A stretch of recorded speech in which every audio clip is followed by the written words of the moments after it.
Bonjour et bienvenue dans ce nouvel épisode de Trait pour Trait. Alors abonnez-vous au podcast, je n'arrête pas de vous le dire, sur Google Podcast, Apple Podcast, sur la chaîne YouTube de Trait pour Trait. Vous pouvez nous revoir bien sûr sur Watch, sur les box et sur le site de bdzoom.com, n'est-ce pas Laurent ? Absolument, bonjour Christophe. Bonjour. Toujours à la planète là, dessin. On est bien. Ah, on est bien. On est bien. Souhaite les On va bienvenus. s'installer là je crois. On est Jérôme, bien. bonjour. Et un nouvel invité. Bah oui, Jean-Christophe Chauzy, bonjour. Bonjour les Jean-Christophe amis. Chauzy que nous avons le plaisir de recevoir, qui a publié, qui vient de sortir il y a à peu près une petite semaine, le 3e volet du Reste du Monde. Le Reste du Monde, donc c'est sa saga, on va dire, d'anticipation, apocalyptique.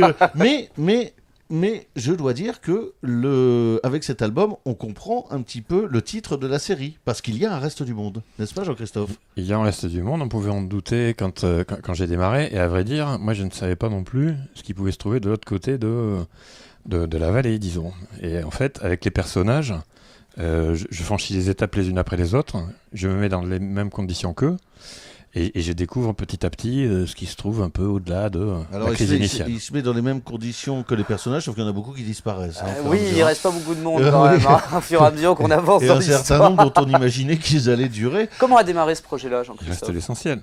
Ça a démarré dans une chaise longue dans les Pyrénées. Dans les Pyrénées ? Devant le paysage, au moment où Benoît Mouchard, qui venait d'arriver chez Casterman, me sollicitait sur un projet personnel. Après des années de collaboration avec Oui, des c'est vrai, scénaristes c'est vrai, oui. et des auteurs et des Oui. écrivains, c'était difficile pour moi d'imaginer sur quoi partir. Quelle problématique choisir par rapport à tout ce qui m'intéresse. L'environnement, ça m'intéresse. La contemporanéité, ça m'intéresse. Les choses que je connais m'intéressent. Et là, j'étais au beau milieu d'un paysage que je connaissais bien. Et ce qui m'a saisi à ce moment-là, c'est sa dimension sublime. C'est-à-dire que c'est très très beau et c'est totalement terrifiant. C'est-à-dire qu'on est rien à côté de ce paysage-là et on est dans une espèce de fascination dans une situation où tout marche bien. C'est comme ça que l'histoire démarre, puisque au départ tout est relativement C'est ça, calme, voilà. On commence au paradis. et puis d'un seul Ouais. coup les éléments se déchaînent. Dans un paradis à la Chauzy, parce que quand même, on a une oui. femme, Marie, avec ses 2 Alors enfants. oui, Et puis le Marie, social est pas loin. Hein. Marie, elle s'est fait, disons le mot, larguer par son mari, Elle se retrouve avec justement, ses 2 ados. qui est parti avec Exactement. avec une jeune fille de 20 balais s'amuser en Espagne. Hein. Ça commence toujours un peu difficilement. Rien n'est parfait, Pas rien de n'est parfait paradis. au paradis. Mais on peut toujours faire pire. Et, Ouais. et c'est petit à petit ce que découvrent les personnages qui se trouvent dans une situation où ils sont totalement secoués par un élément qui n'est pas toujours utilisé à sa juste valeur, me semble-t-il, en bande dessinée, qui est le paysage.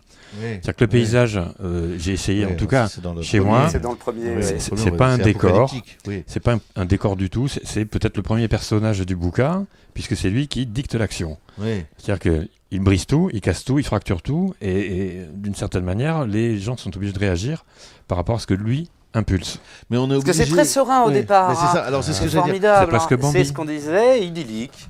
Voilà, c'est ça. On est presque obligé, je voulais en parler un peu plus tard, mais on est presque obligé d'en parler tout de suite. Les couleurs sont fabuleuses et jouent un rôle essentiel dans l'histoire. Ah bah, c'est un peu au même titre que le paysage est un personnage principal. Ouais. Pour moi, depuis pas mal de temps, mais alors là spécifiquement, elles sont un des moteurs de l'histoire. C'est-à-dire que expressivement, j'essaie de faire en sorte qu'elles servent le récit et qu'elle soit vraiment une dynamique d'histoire. Alors ça accompagne les personnages dans des périodes et des moments un petit peu difficiles. Oui, parce que Mais les couleurs sont liées Quel aux est le émotions. format de vos hein. planches ? Ah oui, bien sûr. Alors c'est d'assez grandes planches pour moi. Jusqu'à présent, je bossais sur des formats qui excédaient pas le format A3. Oui. Là, je suis sur des doubles pages. Il y a pas mal de doubles pages dans ces bouquins-là. Une double page, c'est ce qu'on appelle un format Jésus. Et donc un Jésus, c'est 56 cm de haut et 76 cm de large à peu près. Ça fait une belle page. Et donc une page normale, ça fait la moitié de ça. Et les couleurs sont faites ? Et les couleurs, c'est de l'aquarelle, un peu timide au début dans le premier, même si je tente Mais des dans le trucs. troisième, là, Ah ouais. Et avec une découverte des possibilités du médium, Bien du papier, de la flotte, des pigments, avec dans le troisième un plaisir inouï que j'ai pris à faire en sorte que finalement Vous avez parlé d'Apocalypse.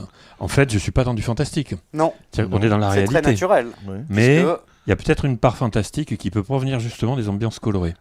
Quand L'orage l'orage pète. pète. Voilà, Voilà. le démarrage de l'histoire, c'est ça. C'est Alors, un en fait, immense c'est orage. ça. Voilà. Oui, c'est ça, c'est ce que tu dis. Dans le premier, finalement, on se retrouve donc avec cette mère et ses 2 enfants, et puis d'un seul coup, cette tempête énorme. Les éléments se déchaînent. Les éléments se déchaînent. On et elle se n'imagine rend pas compte, ce que ça va impliquer elle se derrière. rencontre, elle, au fur et à mesure que ils se sont tellement déchaînés qu'il y a beaucoup de morts, que C'est d'une violence que terrible. c'est d'une puisque, voilà, c'est d'une- les maisons sont effondrées. Ouais, c'est ça. Mais Tout à fait, oui. on est plus, j'allais dire, je vais faire une petite comparaison avec le dernier bouquin de Zeb, par exemple, de la catastrophe écologique. Mmh. On n'imagine pas qu'il y a d'autres conséquences, qu'il y a d'autres choses. On se dit, voilà, c'est la Terre qui se rebelle. C'est ça le premier. On est dans l'écologie. C'est ce qu'on voit apparaître d'abord. On ne sait pas trop. Moi, ce qui m'intéressait, c'était, de nous situer, c'est-à-dire nous, Pyrénéens, Français, dans une situation que généralement les pays pauvres vivent. C'est-à-dire que ça se passe en général au Pakistan, à Haïti, dans des coins où il n'y a pas de pognon. On apporte de l'aide un tout petit peu par pitié, et puis parce que, tradition humanitaire. Mais qu'est-ce que ce serait dans un pays riche comme le nôtre si tout d'un coup on perdait la géographie habituelle, l'électricité, la flotte, la nourriture, Ouais. le réseau, Mmh. les informations et, en plus de ça, les secours. Parce que Ils très deviennent vite, complètement isolés du reste du très monde. vite Absolument. les humains deviennent des animaux sauvages, en fait. Ou alors, ils essayent d'être structurés, mais on voit que, on va dire qu'il y a un aspect justement un peu dictatorial dans ce patelin qui vient. Donc la femme s'enfuit, elle préfère partir de là Elle où elle est. retrouve ses enfants. Il y a Elle déjà retrouve toute ses une enfants, recherche. et elle s'enfuit. C'est pas facile à retrouver, les gamins, Oui, déjà. hein. oui. Et après, l'idée, c'est essayer de retrouver la civilisation, en gros. Mm. On n'a aucune idée de savoir ce qu'elle est devenue. D'où le titre du cycle, si vous voulez, le reste du monde. Je ne sais pas ce qui se passe au-delà. Et moi, c'est ce qui m'intéresse, parce qu'encore une fois, quand nous, on regarde ça à la télé, quand on regarde les catastrophes ailleurs, alors, on a déjà le surplomb du spectateur qui est sur son canapé, qui regarde ça à la télé, qui peut zapper. Et puis, on a toutes les explications. Un peu comme dans le cinéma catastrophe, où on sait toujours où les choses ont commencé, comment on peut les réparer, et on y arrive. Oui. Là, dans la réalité, je pense qu'on ne saura pas. Il faudra se démerder par nous-mêmes pour passer de la vie, qui est une vie, en France, plutôt agréable et, disons, d'une certaine opulence, à la survie. Et là, c'est compliqué. Voilà, là, on est au mode survival. Là. Ça y est, c'est Ouais. Qu'est-ce que terrible. c'est que trouver à manger quand on n'a plus de supermarché, quand on n'a plus de stock? Qu'est-ce que c'est que de se trouver devant un animal qu'on veut manger et redécouvrir comment on doit le chasser ou le tuer? Un truc Et en puis, le général. rapport humain, ça, c'est... Et puis, comment est-ce que C'est la ça, communauté survit? Mm. Et en fait, qu'elle, le deuxième volume, c'est une espèce de road trip comme ça, où la femme, avec ses enfants, cherche à retrouver la civilisation, on essaie de s'échapper. de s'échapper, oui, et où elle vit avec justement des populations restantes qui sont de plus en plus violentes, de plus en plus sauvages, Agressives, comment oui. ça s'appelle, des pillards. On commence à Voilà. voir apparaître des notions sectaires aussi. Enfin, Bien sûr. on ne sait plus trop où se situer en réalité. Et comme elle, de toute façon, cherche qu'à protéger ses enfants. Et là aussi, on a, je veux dire, la grande ambiguïté finalement de l'être humain, c'est-à-dire qu'il cherche à protéger ses enfants sans vouloir protéger les autres. C'est-à-dire que moi, le pari que je fais, alors qui se vérifie de temps en temps, c'est que je pense que la communauté se réduit. C'est-à-dire que l'autodéfense, la préservation, la bienveillance va se faire, ou se fait en tout cas dans mes bouquins, dans des cercles de plus en plus restreints, parce qu'il y a de moins en moins à manger, il y a de moins en moins de ressources, et que ça peut en arriver jusqu'à la cellule familiale, Voilà. Alors, où la mère, qui est prof de français, c'est-à-dire quelqu'un de civilisé, normalement, qui a des lettres, se retrouve à devoir tuer un veau, résister à des pillards qui sont armés, savoir se servir d'un fusil, des choses qui jamais ne lui pas sont avoir passées d'état dans la tête. d'âme en plus. Et pas avoir d'état d'âme, parce que ce qui est important, c'est elle survivre Ouais. pour pouvoir gérer la survie de ses Ouais, gamins. ouais. Alors on va pas, là on peut le dire, à la fin du deuxième tome, en fait, la mère disparaît. On va dire ça comme ça. Oui. Et les enfants donc, sont un peu la livrés à cellule eux-mêmes. familiale n'existe plus. Voilà, et les Ils enfants- retrouvent quand même une communauté. Il y a, Voilà, c'est il y ça, a les un enfants tissu retrouvent une social communauté, qui voilà. se recrée. C'était le petit espoir que j'avais essayé de lever, qui était de dire, et qui m'intéressait, qui était de faire que ces gamins, alors imaginez des gamins seuls dans la nature, dans des Oui, circonstances parce aussi qu'ils sont hostiles. quoi, ado Ah ouais, ils sont au collège, quoi, début Ouais, collège. Voilà, début collège. ouais, Ouais. c'est ça. Donc ouais, qu'est-ce qu'on fait quand on a 10-12 ans et qu'on ne sait rien faire, qu'on a toujours été servi par maman, qu'on est allé au supermarché ou au McDo, et comment on se démerde. Donc j'ai fait l'hypothèse que il y avait des micro-sociétés, disons des espèces de regroupements de gamins. Là, l'idée c'était de prendre une colonie de vacances. Vu le désastre, les gamins restent entre eux et ils essaient de sauver ceux d'entre eux qui peuvent un peu récupérer tout Alors, ça. Mère Ils sont bien Petite note organisés d'espoir. quand même. Ils sont quand Mère même bien organisés. Instit, Oui. l'enseignement, c'est quelque chose que vous connaissez. Est-ce que les Oui, élèves je- sont autonomes? Je crois que la maman qui est décrite ici, elle emprunte beaucoup de mes caractéristiques et traits et travers, oui. Je pense que là, en l'occurrence, ce qui était intéressant dans ce personnage-là, c'est que c'est quelqu'un qui apprend des choses à ses élèves qu'elle regrette de ne pas retrouver, et à la fois face à la nouvelle situation, son savoir, tout son bagage intellectuel lui sert pas à grand-chose, quoi. Alors si, il persiste le soir quand même, parce qu'il y Alors a, il laissez y a maintenir un quelque chose de vernis sympa, d'éducation. qui est le dictionnaire. Le dico. Oh là là, on retrouve le livre, le dictionnaire. Il n'y a plus de réseau, c'est normal. Apprenons des mots. Apprenons des mots. Des mots qui sont un peu choisis d'ailleurs. Ah, ils tombent Un peu pas orienté. totalement au hasard. Oui, quoi. oui, C'est-à-dire, non, mais, des mots de mais survie. aussi. cela dit, à un moment, elle abandonne aussi parce que en fin de deuxième bouquin, bon, elle en peut plus, quoi. Elle en peut plus, elle est épuisée, cette femme. Parce que quand même, elle était encore mue par un certain espoir. Elle est celle qui est la plus âgée du petit groupe, hein, c'est la Oui, mère. bien sûr. Hein.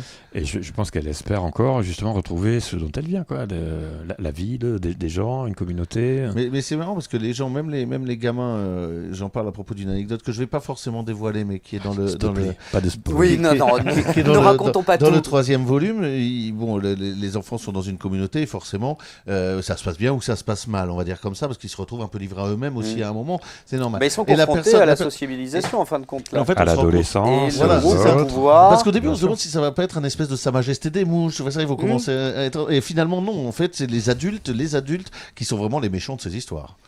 Et c'est ceux qui. Enfin, moi, je fais là aussi, c'est un pari, un pari narratif d'imaginer que c'est plutôt les prédateurs, oui. Même si j'essaie de pas trop les juger, je pense que je serais dans la même situation, je serais peut-être du côté des pillards. Et en allant grappiller les ressources où elles se trouvent. Mais en l'occurrence ici, c'est pas pour rien que les gamins se trouvaient dans une espèce de phalanstère regroupés, protégés, avec des guetteurs qui veillent à pas être attaqués. C'est que tout ça est assez fragile. Et encore une fois, ils sont jeunes, ils n'ont pas l'expérience. Ils n'ont pas l'expérience notamment des armes et de la violence. Mais ils s'organisent très bien quand même. Il faut dire Il y a un sont instinct. démerdards. Ouais. Il fait quand même. Il faut souligner le fait qu'entre le tome 2 et le tome 3, 3 ans se sont passés. Ouais, ils ont Donc grandi. ils se sont équilibrés quand même dans cette bien sûr, communauté. bien sûr. Bien sûr. Que effectivement le monde extérieur est très violent, très On difficile. devine des élections, on devine des responsabilités. Voilà, Mmh. on partage sent Un partage des rôles. une société Absolument. qui se met en place. Et au-delà de cette communauté, on découvre, alors là pour le coup, que le monde entier n'a pas été dévasté par les événements, mais qu'il y a des frontières. Alors il semblerait-il que des frontières subsisteraient et qu'elles soient gardées avec une agressivité, une détermination. Ça ressemble au mur de sans Berlin. équivoque. Ah ouais, hein, non, ce gars, on est voilà. dans de la géopolitique. C'est le mur des Ouais. Pyrénées, il n'est Ouais. pas question de franchir parce que précisément, si la catastrophe n'a pas été totalement, si elle n'a pas été globale, apparemment elle a quand même fait beaucoup de dégâts et il n'est pas question pour ceux qui se retranchent de l'autre côté de la frontière d'accueillir des gens qui sont peut-être irradiés, malades. Voilà, parce Oui, que voilà, le prétexte à est- l'origine, c'est Et pauvre. naturel, mais très rapidement, ça va bousiller toutes nos infrastructures humaines, et notamment les plus dangereuses. C'est ça. Ah bah évidemment, c'est-à-dire qu'on imagine que ce qui est une catastrophe géologique au début est accompagné, ce qui risque de nous arriver, d'une catastrophe nucléaire. Oui, parce Voilà. que ça bouge quand même pas mal dans les Pyrénées. C'est un fait réel. Ah ben, ça. j'ai choisi les Pyrénées parce que on a un arc tectonique assez fragile. fort. Oui. Il y a eu des villages Alors, détruits il n'y a pas si longtemps. J'étais quand même étonné en voyant cette trilogie. Alors, effectivement, c'est la première fois que vous faites quelque chose seul. Mais là, on retrouve dans le troisième, en fait, toute la dimension sociale qui était dans un certain nombre de bandes dessinées que vous faisiez avant, que vous aviez un petit peu mis de côté. Mais là, on est vraiment dans le politique et le social dans ce troisième volume. Bon, ça m'a jamais trop quitté. Moi, j'ai l'impression qu'on est toujours plus ou moins sur les mêmes thèmes, qu'on exploite de manière différente, plus ouverte. Moi, là, je suis sur une nouvelle respiration et sur une nouvelle échelle. Oui. C'est-à-dire que jusqu'à présent, j'ai beaucoup fait de polar avec des écrivains de polar. Oui, c'est ça. Oui, Et c'était souvent avec cadré Jonquet, serré. superbe. Voilà, Jonquet, Villard, Pelot, en cadre serré. On est près des personnages. On a un peu de décor derrière, mais bon, c'est du décor. Là, l'idée, c'est on a des petits personnages et on a un espace qui écrabouille tout ça. Mais pour autant, j'essaie de ne pas perdre ce qui me semble être une des caractéristiques de la société, c'est-à-dire la gestion de la violence. C'est-à-dire comment le pouvoir s'établit, qui dirige qui résiste à ça et qui s'y soumet, et ce que ça donne, à plus forte raison, dans une situation de crise à échelle nationale, disons, enfin, à échelle d'un territoire D'un très large. territoire. C'est ça, exactement. Avec Donc les frontières toujours- existent. Oui, oui, toujours avec en plus ces magnifiques paysages. Ah oui, superbe. Hein. Qui Alors c'est vrai que la nature, faut c'est depuis comprendre un tout peu petit, je l'immensité. disais, que vous aviez, vous saviez pas forcément que vous alliez faire de la bande dessinée. Ce qui vous intéressait, c'était la nature et les oiseaux et le dessin. Mais tu as lu ça où? Ah bah je ne sais pas. J'ai été Mais très tu surpris es très documenté. que vous auriez avons pu nos être fiches. ornithologue. Exactement. Une exactement. passion pour les oiseaux. J'ai une grosse. J'ai passé. Est-ce qu'elle perdure? Oui, tout à fait. Oui. J'ai passé mon adolescence dans une forêt en fait. Et à l'issue de quand j'étais au lycée, la question s'est posée à la fin des études en terminale de savoir ce que je faisais. Et donc il y avait deux options. C'était d'un côté l'éthologie, Ouais. le comportement des animaux, et de l'autre côté, coup de bol, un copain venait de faire une prépa d'art appliqué. Ça me paraissait beaucoup plus accessible, beaucoup moins scientifique, mais j'ai gardé cette attraction pour le. Enfin, en passant par normal quand même. Ouais. Ah, ce détail. Quand même. La flore, la faune. L'accessibilité. Jérôme, Oui, c'est vrai. une trilogie comme ça ou le fantastique, comment ça s'est perçu par les lecteurs? Oh, très bien. Ce qui est difficile aujourd'hui, c'est de lancer une intrigue dans laquelle la clé sera dévoilée 20 ans plus tard au bout du 20e tome. Mais quand on reste sur des trilogies, des tétralogies, tout va bien. Impeccable. Ouf. Alors Oui, évidemment, parce que c'est il y a prévu. toujours quelques personnes pour dire je prendrai le bouquin quand tout sera fini. Et là, on le sermonne. On le dit, si tout le monde fait comme vous, il y a plus rien. Alors là, je voudrais dire que l'évolution est assez étonnante parce qu'on pourrait le premier aurait pu s'arrêter Ah, mais comme un one shot ouais. Initialement. Initialement, il était conçu Oui. comme un one Ah shot. oui, d'accord, Dans ma ouais. tête, l'idée c'était d'avoir une rupture brutale et une énigme totale à la fin du récit. En effet, qu'est-ce qui se passe de l'autre côté? D'accord. Restez là. Mais j'avoue qu'il se trouve que j'ai créé des personnages auxquels je me suis attaché tout de suite. Et c'était un crève-cœur que d'imaginer ne pas les suivre après. Et à vrai dire, l'éditeur était dans le même cas. Donc, tu vas Ça pas tombe terminer bien, ce ça truc-là tombe comme bien. ça. Alors, tant mieux, allons-y, creusons.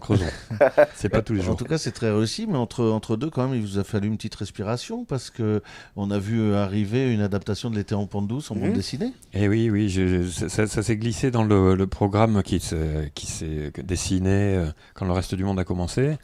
Yann Landin, de Fuite Glaciale, qui est un bon ami et qui lui-même est un très bon ami de Pierre Pelot, voulait le faire travailler. Il pensait qu'on pourrait bien travailler ensemble. C'est génial, c'était pour moi l'occasion de travailler avec un troisième très grand auteur du polar français. Et donc j'ai fait les 2 premiers volumes qui permettaient de boucler un premier duo. Et voilà, l'année précédente, j'ai en effet fait L'été en pente douce. C'était l'occasion de bosser avec Pelot. C'était une difficulté énorme pour moi. Je passais de 2 bouquins où je gérais absolument les surfaces, les rapports de proportion, la quantité de texte, des gens qui parlent un peu moins parce qu'il y a moins à dire. Et je me retrouve avec Pelot qui me balance des couches de dialogue monumentales de gens qui ne s'écoutent pas parler entre eux. Alors là, ça a été assez dur. Mais D'ailleurs, on peut continuer à vous lire dans Fluide? Pas pour l'instant, je peux pas faire 2 trucs à la fois, étant entendu que j'enseigne. Mais vous avez participé quand même à la guerre entre Fluide et Spirou, Oui, il n'y a pas longtemps. absolument, on l'a vu. Oui, mais de manière physique pour Voilà, le coup. sur le ring. Hein.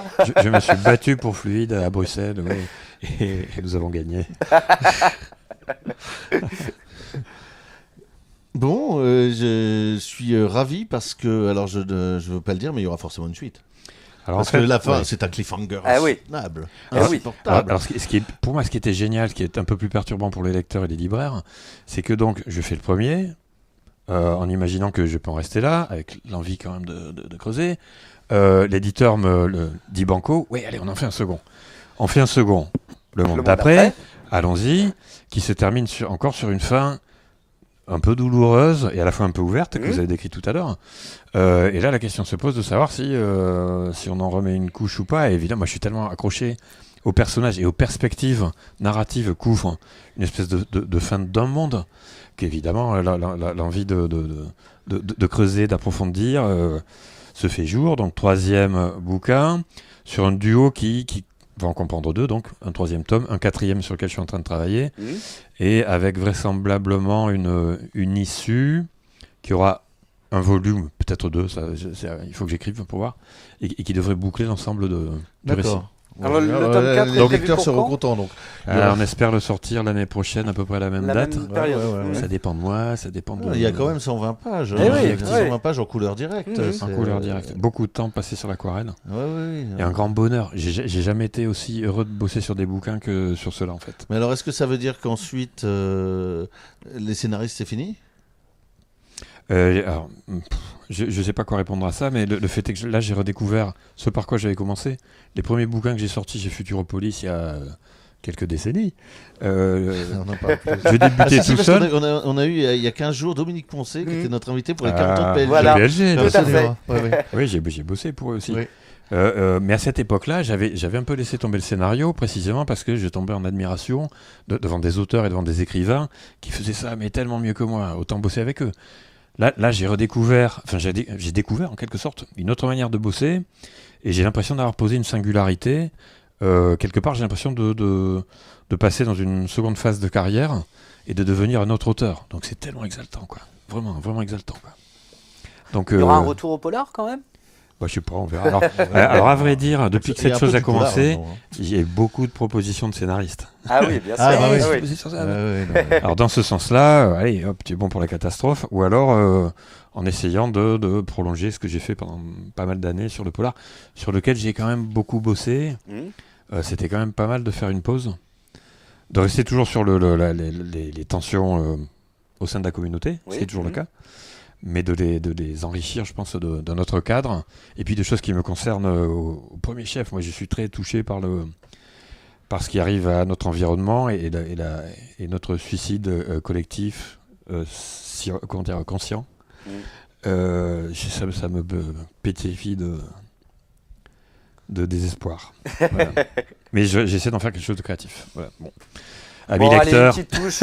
Ouais, Allez, une hein. petite touche sympa. Tiens, on va se promener à Bruxelles. Allez, tiens. Allez, on va faire un Allez. petit tour à Ouais, ouais. Bruxelles. C'est juste, voilà, l'expo a lieu jusqu'au On aime toujours 23 aller à novembre. Bruxelles. C'est l'expo de Catel Ah, formidable. qui se trouve au musée de la BD. Et c'est plutôt intéressant puisqu'on voit tout le travail de Catel de ses premiers pas, avec bien sûr Lucie sans souci, Oui. qui était un de ses premiers albums. Hein.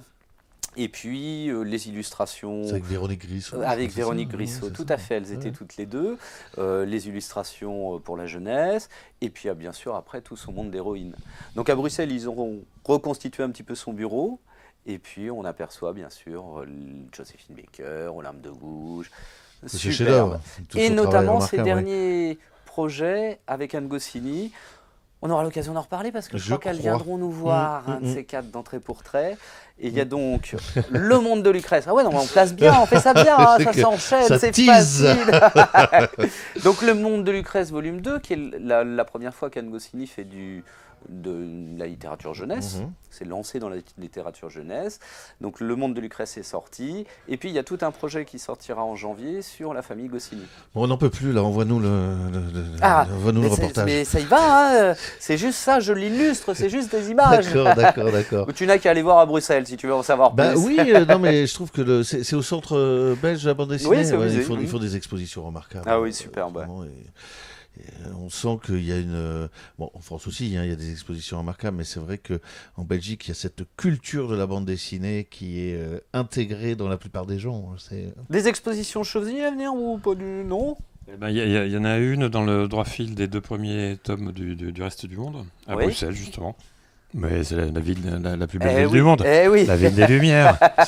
Et c'était vachement intéressant de voir ces planches qui généralement chez moi finissent dans le carton une fois qu'elles ont été scannées, de les revoir comme ça sur le mur. Oui, bien sûr. Ah ouais, ça faisait un drôle d'effet, oui. Ouais, j'imagine. Ouais. Surtout si c'est des grands formats. Ça Oui, fait c'est ça, tout de en suite, plus. Oui, et puis en général, ouais. j'ai plutôt l'habitude de voir celles des autres. Donc, voir les miennes. Oh, mon Dieu, ça a de la valeur. Vous n'êtes pas en galerie, vous n'êtes pas... Bah, avec Champaca, donc un peu.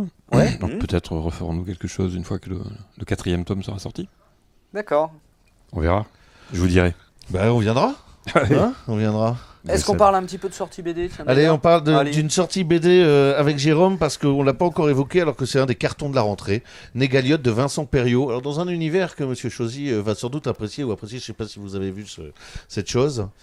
Je ne l'ai pas encore lu, mais ça m'a été chaudement conseillé. Voilà. Et d'autant que Moi, j'adore je vais le montrer, boulot voilà, de parce que Perriot. c'est Hein moi qui suis chargé de Alors, tourner il les y a pages. il y a un trait un peu à la Moebius, hein. On est dans l'univers apocalyptique aussi. Enfin voilà, vas-y. Oui, légèrement. Alors, Vincent Perriot, c'est un auteur auteur de 34-35 ans. Il a fait ses premières armes à Bordeaux dans la revue Clafoutis, qui est une sorte de fanzine ou de prosine, je ne sais pas comment l'appeler, édité par les éditions de la Cerise. Puis il a continué, il a fait ses premiers bouquins là-bas, Dog, Entre deux. Ensuite, il a fait un registre de polar lui aussi avec Belleville Story. Belleville Story, super. Oui.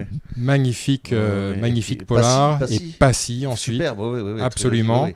On attendrait peut-être la suite de Taïga Rouge aux éditions Air Libre, un jour peut-être. Mais le bouquin qui starifie complètement Vincent Perriot, déjà épuisé au bout de 3 semaines, c'est Négaliode, un one-shot de science-fiction. Alors, on n'est pas volé, hein. Plus de 200 pages pour 25 €, avec un niveau graphique extraordinaire, un trait qui fait la synthèse entre Giraud et Möbius, puisque l'histoire elle-même...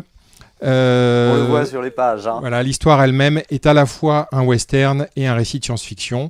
En gros, un berger de Triceratops, ça change des vaches, perd son troupeau et va réclamer des comptes dans la grande ville de Négaliode à proximité. Et là-bas, il va tomber sur un système politique assez surprenant. La ville est dirigée par le réseau.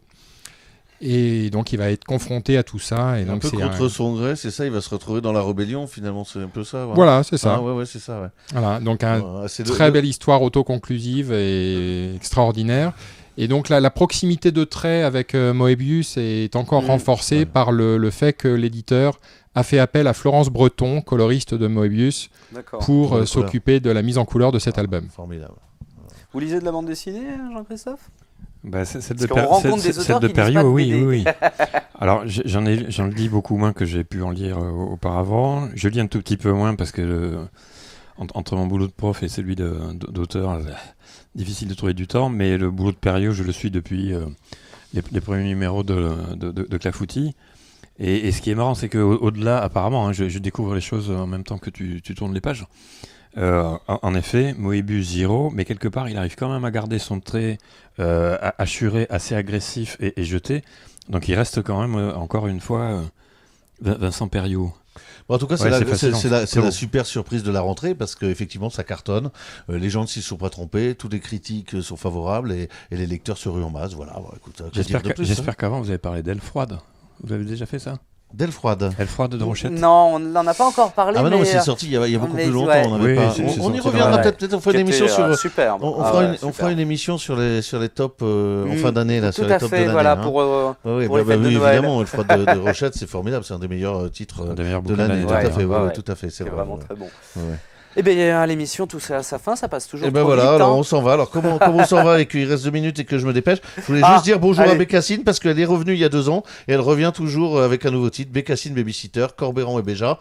Et puis, le DVD du film de Paul Hallyday, bientôt, va bientôt être disponible dans toutes les grandes surfaces culturelles. Voilà. Très bien. Je peux encore ajouter un mot ? Allez, encore, mais un dernier. 10 secondes, hein. Un dernier. Non, mais voilà, j'ai entendu dire que Fluide Glacial avait battu Spirou et je ne comprends pas parce que c'est bien dans Spirou qui est imbattable. Ah oui, bah oui. Ouais, voilà. Effectivement. Je pense qu'on peut finir là-dessus.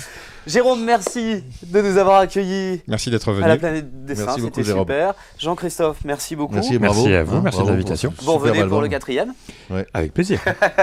Laurent, on se retrouve la semaine prochaine. Vous pouvez nous revoir bien Vaillant. sûr sur Watch, sur BD Zoom, sur la chaîne de Trait pour Trait et téléchargez, abonnez-vous sur les podcasts, Apple Podcasts, Google Podcasts, on a besoin de vous. Allez, à bientôt. Ciao.